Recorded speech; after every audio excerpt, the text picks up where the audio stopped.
새벽 3시 준호는 노트북 화면을 응시하며 떠는 손으로 입을 막았습니다. CCTV 영상 속에서 아내 은주가 시아버지 김명수에게 무언가를 억지로 먹이고 있었던 것입니다. 시아버지는 고개를 저으며 거부했지만 은주는 포기하지 않았습니다. 아버지, 제발 이것만은 드셔야 해요. 희미한 달빛이 스며드는 거실에서 준호의 마음속에는 의심의 씨앗이 자라기 시작했습니다. 결혼 후 6개월 만에 함께 살게 된 아버지가 급격히 말라가는 것과 관련이 있을까요? 김명수는 처음 이 집에 왔을 때만 해도 건강한 60대 중반의 남성이었습니다. 넓은 어깨와 든든한 체격, 그리고 카리스마 넘치는 목소리로 건설업계에 거물답게 위엄이 있었지요. 하지만 지금은 옷이 헐렁해 보일 정도로 살이 빠지고 얼굴은 창백하며 걸음걸이마저 불안정했습니다. 준호는 화면을 다시 되돌려 보았습니다. 은주의 표정이 너무나 절박해 보였습니다. 마치 생사가 달린 문제라도 되는 것처럼. 그런데 왜 이런 일을 남편인 자신에게는 숨기고 있는 걸까요? 준호는 화면 속 은주가 카메라를 똑바로 쳐다보는 순간을 포착했습니다. 그의 눈빛에는 깊은 슬픔과 무언가에 대한 체념이 서려 있었지요. 하지만 준호는 몰랐습니다. 이 모든 일 뒤에 숨겨진 10년 전의 비극과 그로부터 시작된 자신만의 복수 계획을 말이지요. 그리고 지금 화면 속에서 벌어지고 있는 일이 바로 그 계획의 절정이라는 것을 10년 전 강원도 춘천의 한적한 산업단지에 은주의 아버지 박철호가 운영하던 작은 건설회사 철호건설이 있었습니다. 직원이 20여 명밖에 되지 않는 소규모 회사였지만 박철호는 정직과 성실함으로 지역에서 꽤 신뢰를 받고 있었습니다. 특히 저소득층을 위한 임대주택 건설 프로젝트에 관심이 많았고 이윤보다는 사회적 가치를 우선시하는 경영 철학을 가지고 있었지요. 그해 봄 춘천시에서 대규모 주택단지 건설 프로젝트를 발주했습니다.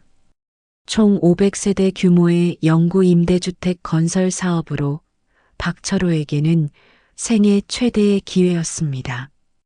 회사의 기술력과 노하우를 모두 쏟아부어 완벽한 설계안을 준비했고 가격도 경쟁력 있게 책정했습니다.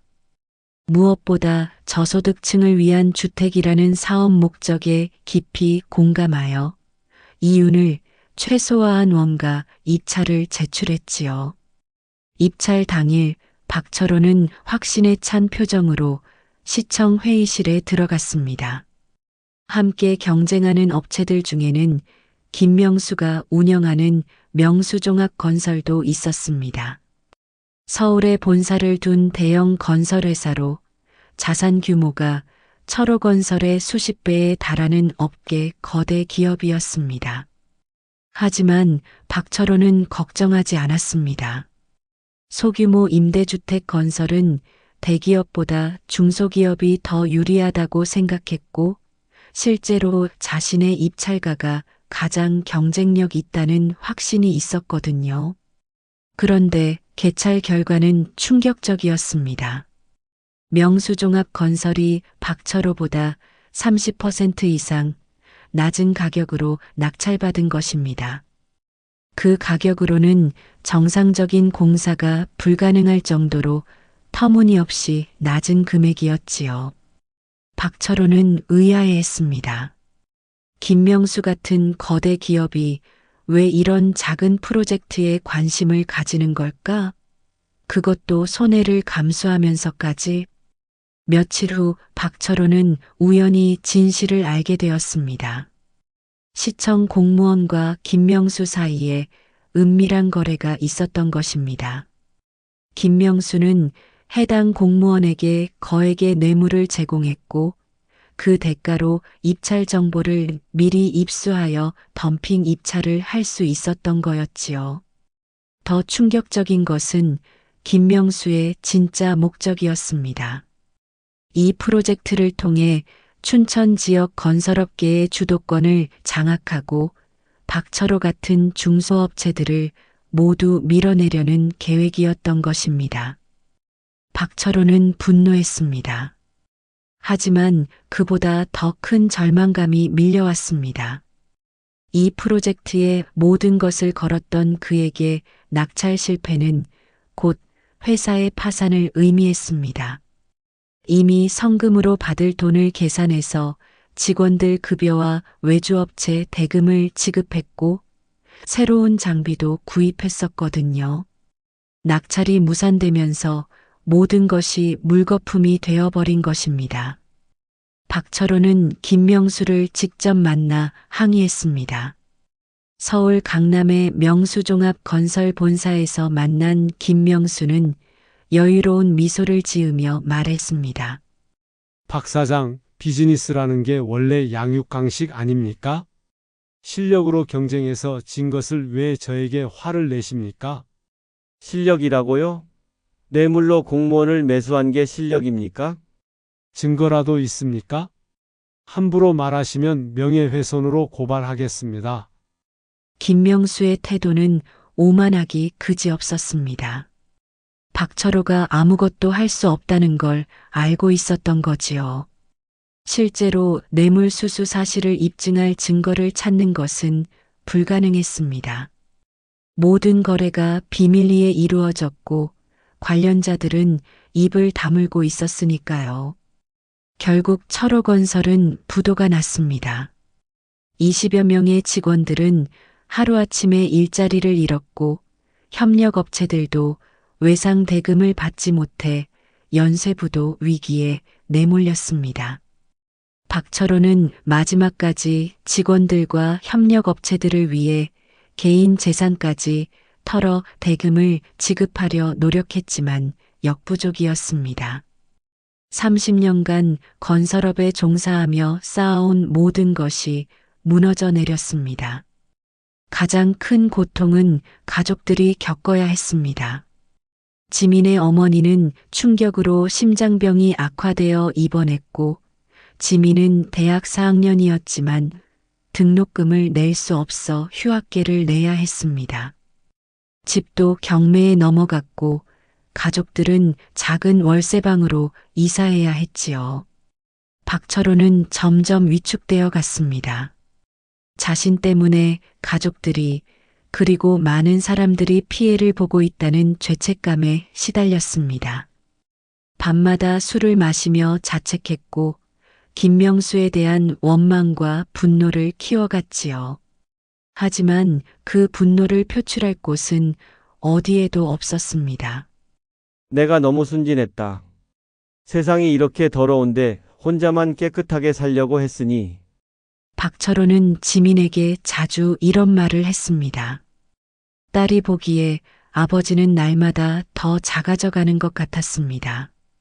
한때 당당하고 의욕적이었던 아버지의 모습은 찾아볼 수 없었지요. 그해 겨울 박철호는 더 이상 버틸 수 없다고 결심했습니다. 보험금이라도 남겨서 가족들이 다시 시작할 수 있게 해주고 싶었습니다. 어느 눈 내리는 새벽, 그는 조용히 유서를 썼습니다. 지민아, 아빠가 너무 무능해서 미안하다. 김명수라는 사람 때문에 우리 가족이 이렇게 되었다. 아빠는 그 사람에게 복수할 능력도 없고 가족들을 지켜낼 힘도 없다. 차라리 이렇게 가는 것이 너희들에게 도움이 될 것 같다. 보험금으로 엄마 치료비를 대고 내 학비도 마련해라. 그리고 언젠가 기회가 되면 김명수에게 우리 가족이 당한 고통을 되돌려 주었으면 한다. 아빠가 못다한 일을 내가 해주길 바란다. 19살의 지민은 아버지의 시신 앞에서 오열했습니다. 유서를 읽으면서 가슴속 깊은 곳에서 치솟는 분노를 느꼈지요.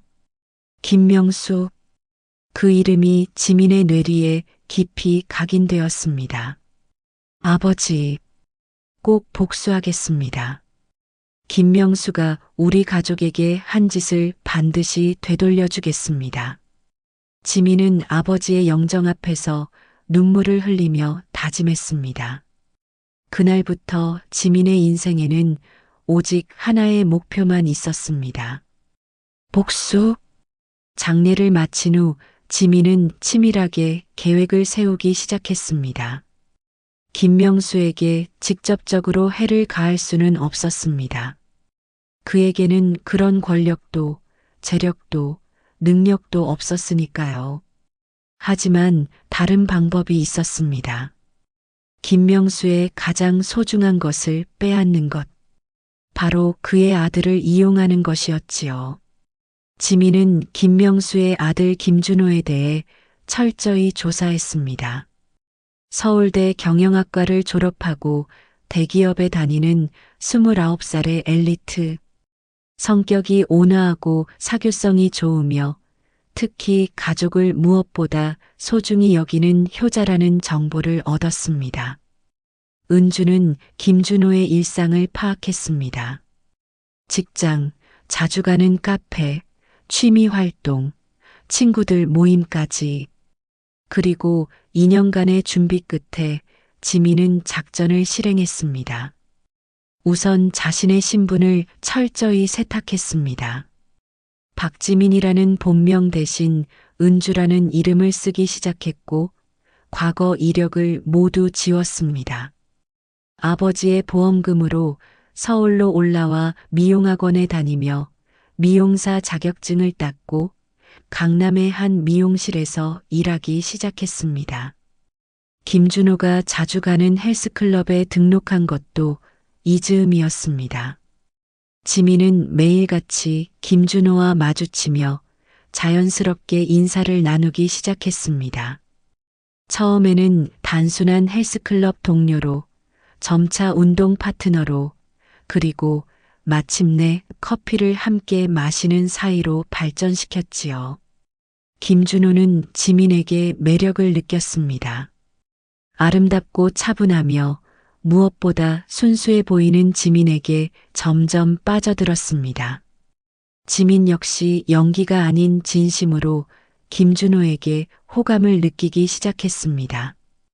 그는 정말로 착하고 성실한 사람이었거든요.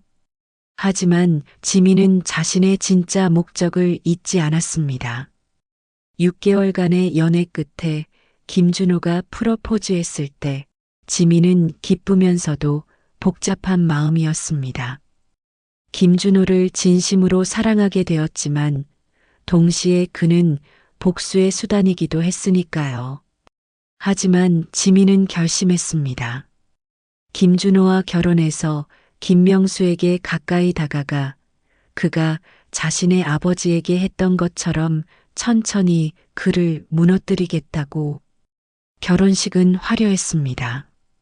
김명수는 아들의 결혼을 진심으로 축하했고 며느리 은주를 무척 마음에 들어 했습니다. 하지만 김명수는 몰랐습니다. 은주가 누구인지 그리고 왜 자신의 가족이 되었는지를. 드디어 시작이다. 지민은 시아버지와 첫 대면하는 날 차가운 미소를 숨기며 정중하게 인사했습니다.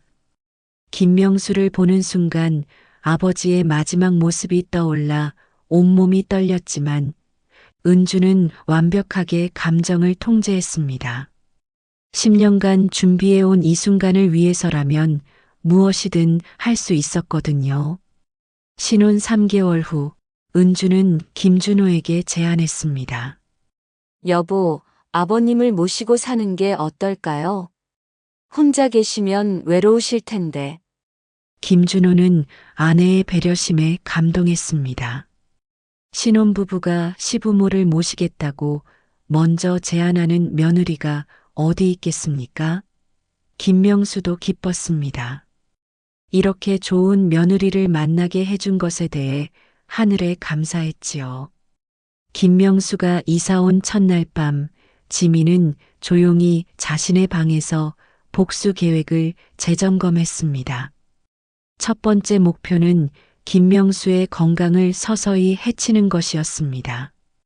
하지만 당장 눈에 띄는 방법은 쓸 수 없었지요. 김준호가 의심할 수 있으니까요. 천천히, 아주 서서히 진행해야 했습니다. 은주는 백당나무 잎에 대해 연구했습니다. 인터넷과 도서관에서 독성 식물에 대한 자료를 찾아보았고, 백당나무 잎이 장기간 복용할 경우 간 손상을 일으킨다는 사실을 알게 되었습니다. 소량으로는 해가 없어 보이지만 지속적으로 섭취하면 서서히 몸을 약화시킬 수 있는 완벽한 독이었지요. 김명수와 함께 살기 시작한 지 한 달, 지민은 매일 아침 정성껏 준비한 허브차를 시아버지에게 건넸습니다. 아버님, 건강에 좋은 차예요. 혈압에도 좋고 혈액순환도 도와준다고 해요. 우리 며느리가 이렇게 챙겨주니 고맙구나. 김명수는 며느리의 정성에 감동하며 매일 차를 마셨습니다. 차 안에는 백당나무 잎 추출물이 조금씩 들어 있었지요. 처음에는 정말 미미한 양이었습니다. 당장 해를 입히려는 게 아니라 서서히 축적되도록 하기 위해서였거든요. 처음엔 아무런 변화가 없었습니다. 김명수는 평소와 다름없이 건강해 보였고, 김준호도 아무것도 눈치채지 못했습니다. 하지만 한 달쯤 지나자 미세한 변화가 나타나기 시작했습니다. 식욕이 조금씩 떨어지고 약간의 피로감을 호소하기 시작한 것입니다. 지민은 자신의 작은 수첩에 매일의 기록을 남겼습니다. 6월 1일 첫 투약 시작. 용량 0.5g 특이사항 없음. 6월 15일 식욕 60% 감소. 체중 3kg 감량 계획대로 진행 중. 6월 20일 어지러움 호소 용량 증가 필요. 7월 5일 안색 창백해짐. 김준호가 눈치채기 시작. 하지만 시간이 지날수록 김명수는 눈에 띄게 말라갔습니다. 처음에는 다이어트 효과 정도로 보였지만 점점 비정상적으로 변해갔지요. 얼굴이 푸석해지고 걸음걸이가 불안정해지며 기력이 현저히 떨어지기 시작했습니다. 김준호는 걱정하기 시작했습니다. 아버지 요즘 많이 안 좋아 보이세요. 병원에 가보시죠. 괜찮다. 나이 들면 다 그런 거야. 우리 며느리가 잘 챙겨주고 있으니 걱정 마라. 김명수는 거절했습니다. 하지만 사실 그는 알고 있었습니다. 은주의 정체를. 처음 며느리를 만났을 때부터 어딘지 낯익다고 생각했는데 시간이 지나면서 확신하게 되었습니다. 10년 전 춘천에서 만났던 박철호의 딸이라는 것을, 은주가 자신을 바라보는 눈빛에서 그 깊숙한 곳에 숨어 있는 차가운 분노를 느꼈던 것입니다. 김명수는 은주와 단둘이 있을 때 말했습니다. 내가 누구인지 알고 있다. 은주는 놀라 김명수를 바라보았습니다. 박철호 씨 딸이지? 10년 전 춘천에서. 은주는 아무 말도 하지 못했습니다. 왜 아무 말도 안 하니? 내가 틀렸나? 어떻게 아셨어요? 처음부터 낯익다고 생각했어. 내 아버지를 많이 닮았거든. 그날부터 김명수와 지민 사이에는 기묘한 신경전이 시작되었습니다. 김명수는 은주가 자신에게 무엇을 하고 있는지 알고 있었지만 굳이 막으려 하지 않았습니다. 마치 자신이 받아 마땅한 벌이라고 생각하는 것 같았지요. 지민은 김명수가 자신의 정체를 알고 있다는 사실에 처음에는 당황했지만 곧 더욱 대담해졌습니다. 하지만 예상치 못한 일이 일어났습니다. 김준호가 아버지의 이상한 증상을 본격적으로 의심하기 시작한 것이지요. 여보, 아버지가 너무 이상해. 뭔가 심각하게 아픈 것 같아. 얼굴색도 안 좋고 체중도 너무 많이 빠지셨어. 지민은 당황했지만 침착하게 대답했습니다. 그냥 나이 때문일 거야. 내가 더 신경 써서 챙겨드릴게. 영양가 있는 음식도 해드리고. 하지만 김준호의 의심은 쉽게 가라앉지 않았습니다. 아버지의 변화가 너무 급격했거든요. 은주는 조금 더 신중해져야 한다고 생각했습니다. 그날 밤 잠든 김준호 곁에서 자신의 계획을 재검토했습니다. 너무 급하게 진행하고 있는 건 아닐까요? 김준호가 의심하기 시작하면 모든 계획이 물거품이 될 수도 있었습니다. 하지만 동시에 복수에 대한 갈망도 더욱 커져갔습니다. 아버지가 당했던 고통을 김명수도 똑같이 느끼게 하고 싶었거든요. 며칠 후 새벽 2시, 김준호는 목이 말라 물을 마시러 부엌으로 향했습니다. 그런데 아버지 방에서 들리는 소리에 발걸음을 멈췄지요. 문이 살짝 열려 있어 안을 들여다볼 수 있었는데 은주가 아버지 곁에 앉아 무언가를 건네고 있었습니다. 아버님, 조금만 더 드세요. 이걸 드셔야 컨디션이 좋아져요. 김명수는 고개를 저으며 거부했습니다. 아니라 이제 그만하자. 왜요? 이제 와서 그러세요? 은주의 목소리에는 묘한 감정이 섞여 있었습니다. 내가 이래서는 안 된다는 생각이 든다. 그래도 드세요. 벌써 여기까지 왔는데. 김준호는 충격을 받았습니다. 대체 무슨 일이 벌어지고 있는 걸까요? 아내가 새벽에 아버지에게 무엇을 먹이고 있는 것일까요? 그리고 둘 사이에 무슨 비밀이 있는 걸까요? 다음 날 김준호는 회사에 가서도 집중할 수 없었습니다. 아버지와 아내 사이에 무언가 이상한 일이 벌어지고 있다는 확신이 들었습니다. 그는 결심했습니다. 진실을 알아내기 위해 CCTV를 설치하기로. 김준호는 인터넷에서 소형 CCTV를 주문했습니다. 가족을 감시한다는 것이 마음에 걸렸지만 아버지의 안전이 더 중요했습니다. 지민이 외출한 틈을 타 거실과 복도, 그리고 아버지 방 앞에 눈에 띄지 않는 카메라들을 설치했지요. 며칠간은 특별한 일이 없었습니다. 평범한 일상이 카메라에 담길 뿐이었지요. 은주는 평소와 다름없이 살림을 하고 김명수는 거실에서 TV를 보거나 방에서 쉬었습니다. 김준호는 점점 자신이 과민 반응을 보인 게 아닌가 하는 생각이 들기 시작했습니다. 하지만 일주일 후 충격적인 장면이 카메라에 포착되었습니다. 첫 번째 영상에서 은주는 부엌에서 작은 약봉지에서 가루를 꺼내어 차에 타고 있었습니다. 그 모습은 마치 독을 타는 것처럼 보였지요. 매우 조심스럽게 정확한 양을 재어가며 차에 넣고 있었습니다. 이게 도대체 뭐야? 김준호는 경악했습니다. 아내가 아버지에게 독을 타고 있었던 것입니다. 손이 떨려 마우스를 제대로 잡을 수도 없었지요. 그는 영상을 되돌려 다시 보았습니다. 분명했습니다. 은주가 무언가 수상한 가루를 차에 타고 있었고 그것을 김명수의 방으로 가져가고 있었습니다. 두 번째 영상은 더 충격적이었습니다. 은주가 카메라를 똑바로 바라보며 중얼거리는 모습이 포착됐지요. 10년을 기다렸다. 이제 끝이 보인다. 그녀의 표정은 차갑고 결의에 차 있었습니다. 평소 온화하고 다정했던 아내의 모습과는 전혀 달랐지요. 마치 다른 사람 같았습니다. 김준호는 더 많은 영상을 확인했습니다. 밤마다 반복되는 은주의 행동. 김명수와 나누는 의미심장한 대화들.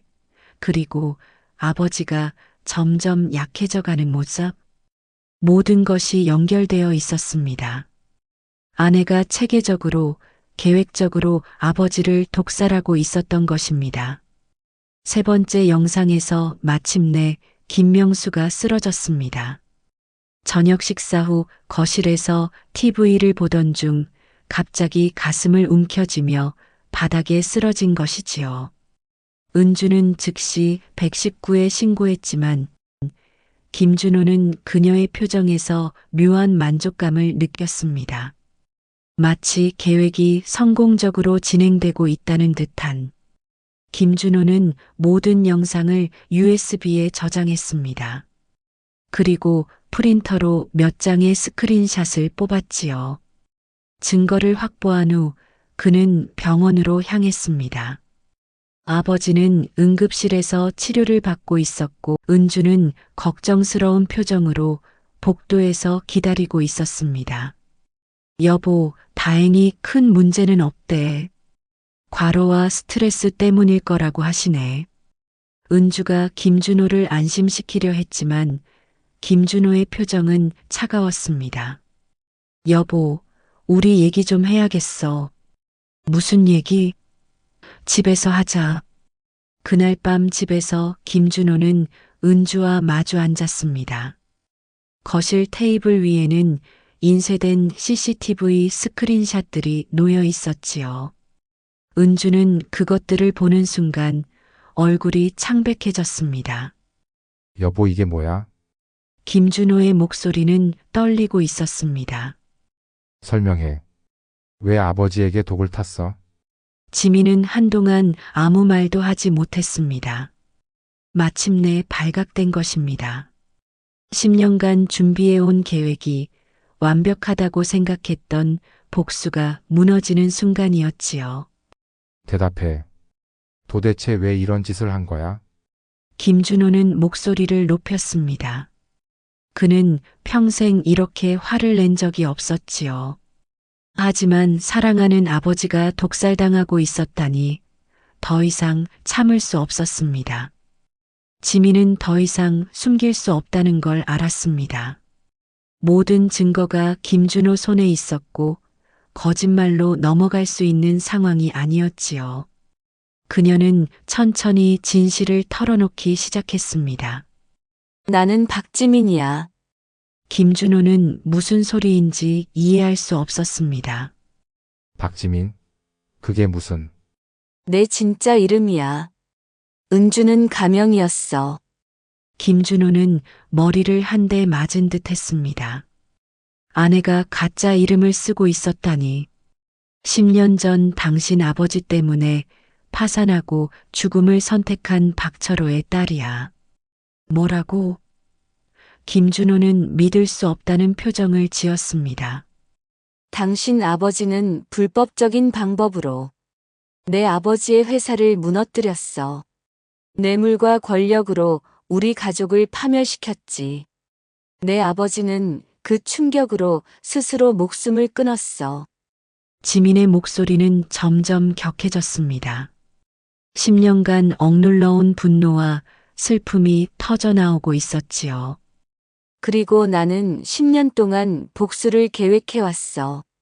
당신을 만난 것도, 당신과 결혼한 것도, 이 집에 들어온 것도 모두 다 복수를 위해서였어.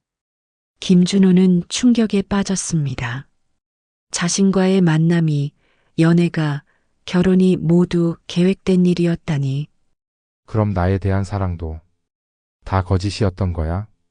처음에는 그랬어. 하지만 지민의 목소리가 떨렸습니다. 시간이 지나면서 정말로 당신을 사랑하게 됐어. 그게 내가 가장 고민했던 부분이야. 사랑한다고? 그러면서 내 아버지를 독살하려 했다고? 김준호는 믿을 수 없다는 듯 소리쳤습니다. 당신이 어떤 일을 겪었든 그게 무고한 사람을 해치는 이유가 될 수는 없어.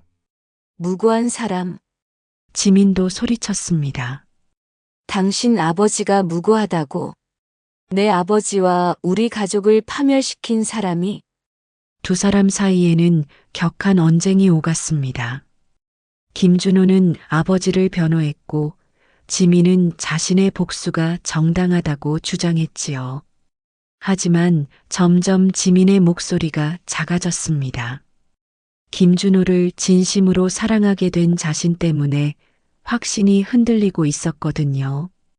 다음 날 아침 김명수가 병원에서 퇴원했습니다.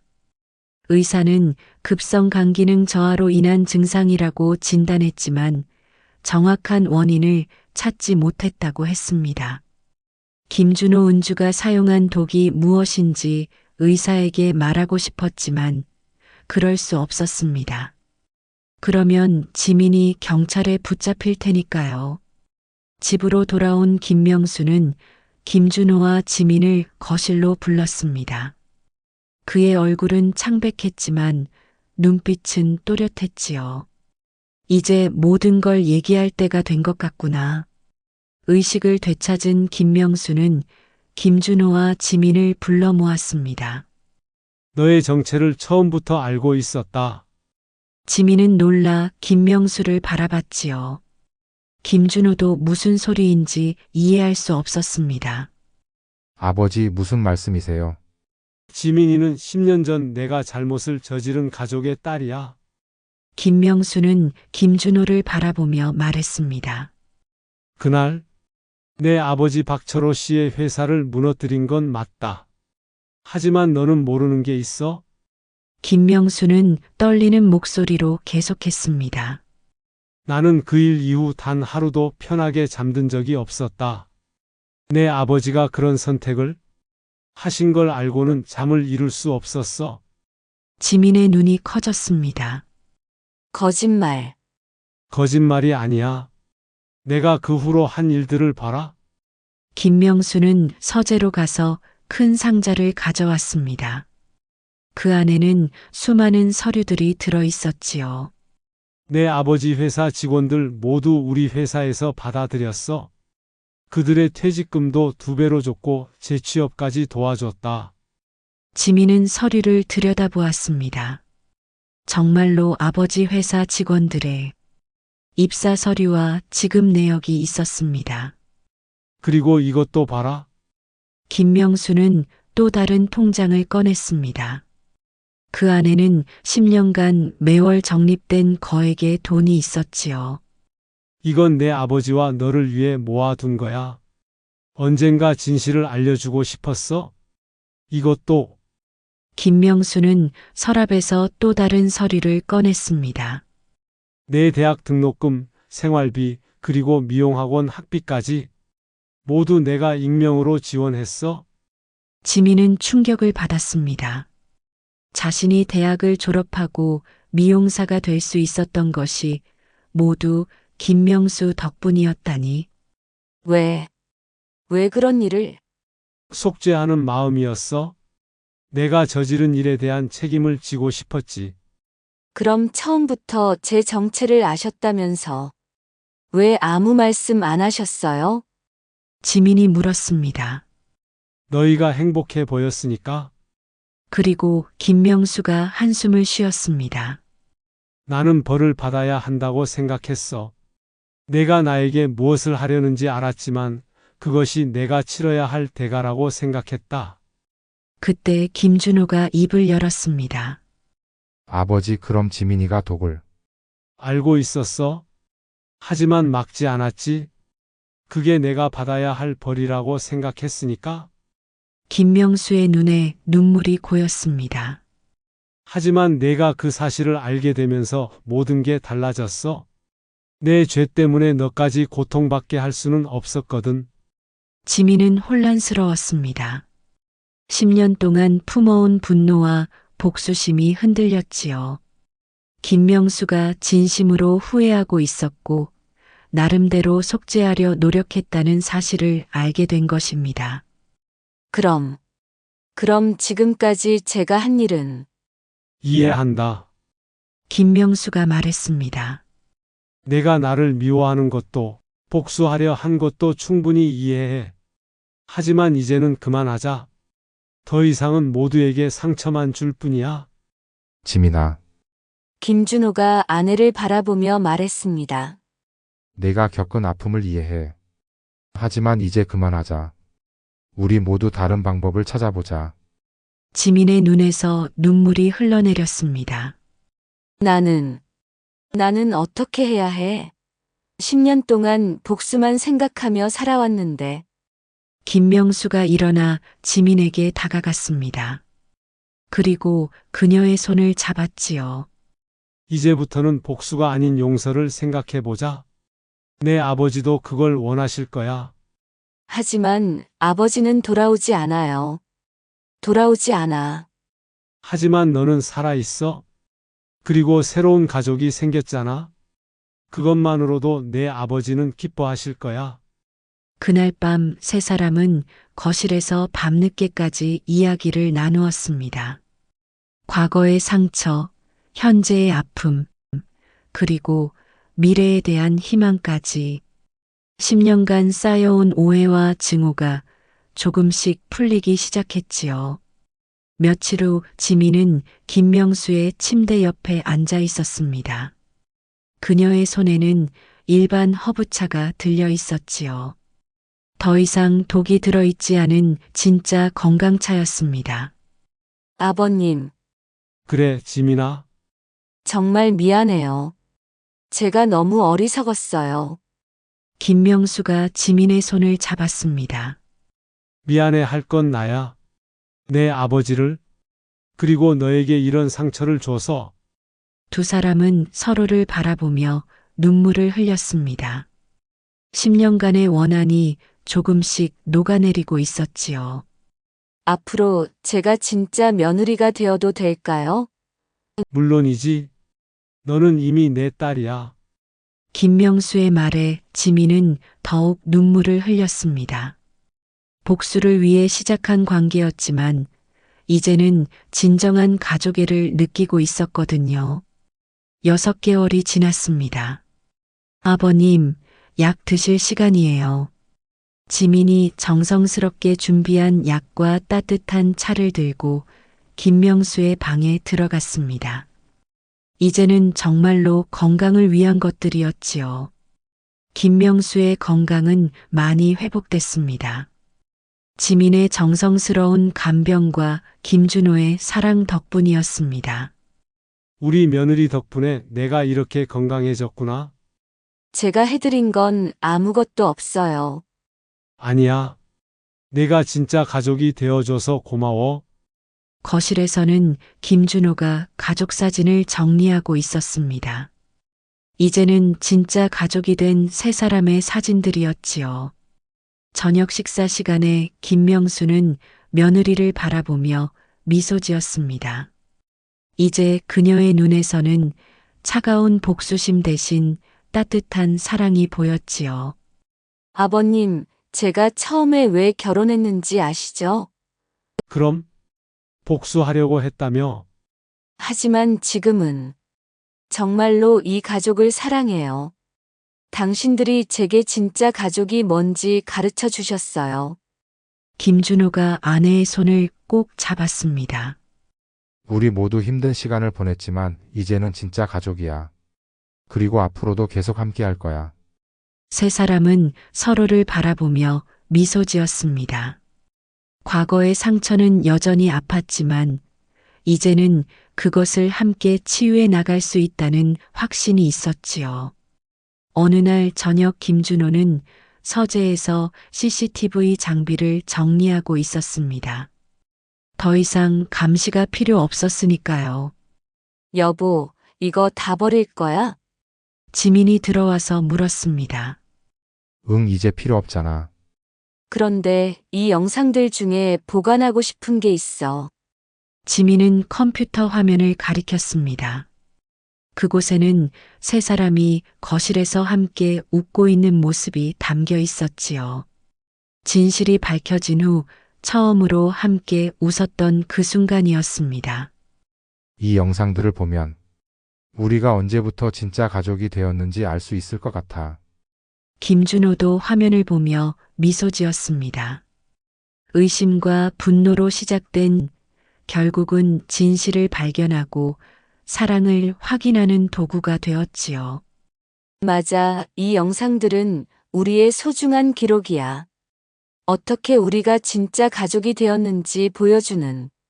그들은 함께 영상을 보며 그동안의 일들을 돌아보았습니다.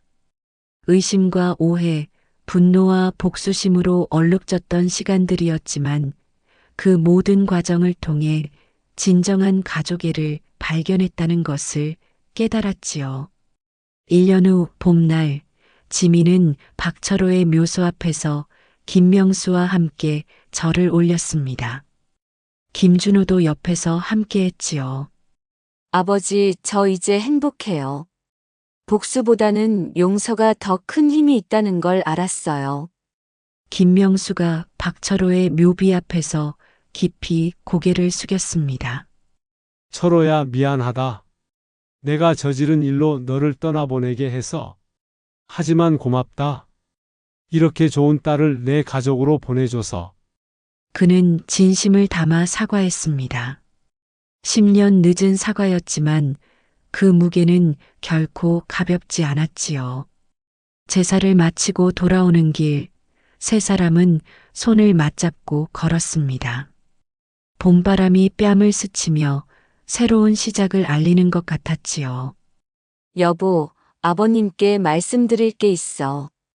지민이 김준호를 보며 말했습니다. 뭔데? 우리 아기가 생겼어. 김명수와 김준호의 얼굴에 기쁨이 가득 찼습니다. 정말이야? 네. 우리 아이에게는 진짜 할아버지의 사랑을 받게 해주고 싶어요.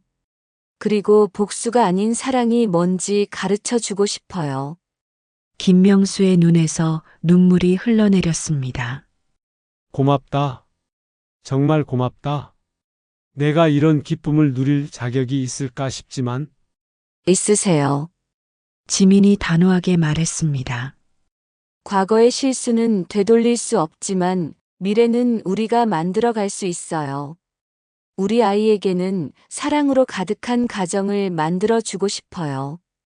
그날 밤 지민은 일기장을 펼쳐 마지막 글을 썼습니다.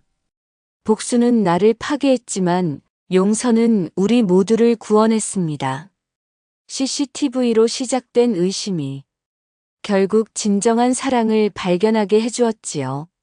아버지, 저는 이제 정말 행복합니다. 그리고 사랑합니다. 우리 가족 모두를, 곧 태어날 아기에게도 이 사랑을 전해주겠습니다. 창밖으로는 따뜻한 봄바람이 불어왔습니다. 새로운 생명과 함께 진정한 가족의 새로운 출발점이었지요. 지민은 배에 손을 올리며 미소 지었습니다. 이 아이는 복수나 증오가 아닌 사랑과 용서 속에서 자라날 것입니다. 김준호가 지민의 어깨를 감싸며 말했습니다. 우리 정말 잘 해냈어. 아직 시작일 뿐이에요. 앞으로 더 잘해야죠. 두 사람은 서로를 바라보며 미소 지었습니다. 과거의 상처는 완전히 치유되지 않을지도 모릅니다. 하지만 이제는 그 상처를 함께 품고 함께 치유해 나갈 수 있다는 확신이 있었지요. 사랑은 복수보다 강하고 용서는 분노보다 아름답습니다. 때로는 가장 큰 의심에서 가장 깊은 사랑이 발견되기도 하지요. CCTV가 포착한 것은 범죄가 아니라 치유였고 증오가 아니라 희망이었습니다. 그리고 무엇보다도 진정한 가족은 혈연이 아닌 사랑으로 만들어진다는 진리를 보여주었지요.